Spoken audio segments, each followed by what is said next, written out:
Assalamualaikum warahmatullahi wabarakatuh.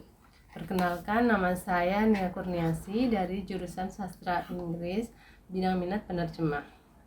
Kali ini saya akan mempresentasikan mengenai ragam fungsi dan kedudukan bahasa Indonesia dan tata bunyi bahasa.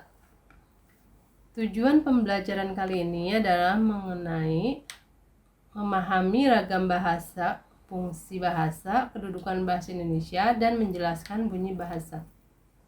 Ragam bahasa terdiri dari cara, yaitu lisan, ujaran, dan tulisan. Golongan penutur, jenis pemakaian, pokok persoalan, sasaran, dan perpaduan. Fungsi bahasa. Fungsi bahasa terdiri dari 4 hal. Sebagai pemersatu, sebagai pemberi kekhasan, pembawa kewibawaan, dan sebagai kerangka. Pada kali ini kita membahas tentang adverbia dari segi bentuknya. Adverbia tunggal berupa kata dasar, kata berafiks, dan kata ulang. Adverbia gabungan, nomina. Dari segi morfologisnya, nomina terdiri dari nomina dasar, yaitu umum dan khusus, dan nomina turunan, afiksasi, perulangan, dan pemajemukan.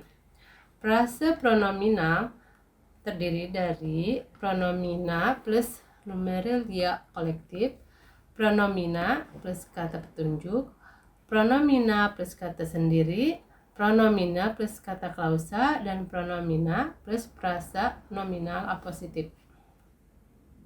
Selanjutnya mengenai bunyi bahasa dan tata bunyi bahasa. Terdiri dari fonem, alofom, dan grafem.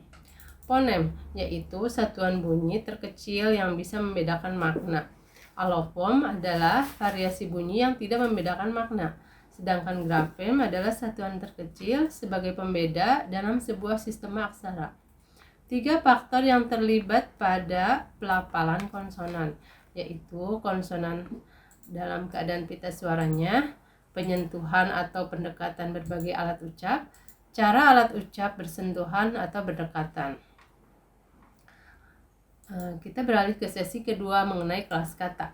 Berbagai jenis kelas kata adalah kelas kata verba, kelas kata adjektiva, kelas kata adverbia, kelas kata nomina, kelas kata pronomina, dan kelas kata tugas. Makna yang terkandung dalam verba menyatakan perbuatan, proses, dan keadaan. Kelas kata adverbia atau kata sifat berdasarkan bentuknya ada 2, yaitu adjektiva monimorfemis dan adjektiva polimorfemis, yang berisi tentang pengapikan, perulangan, penggabungan, dan pemajemukan.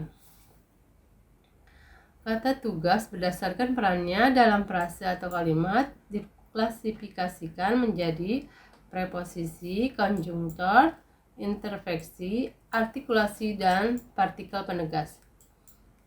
Kemudian kita beralih ke modul ketiga mengenai kalimat.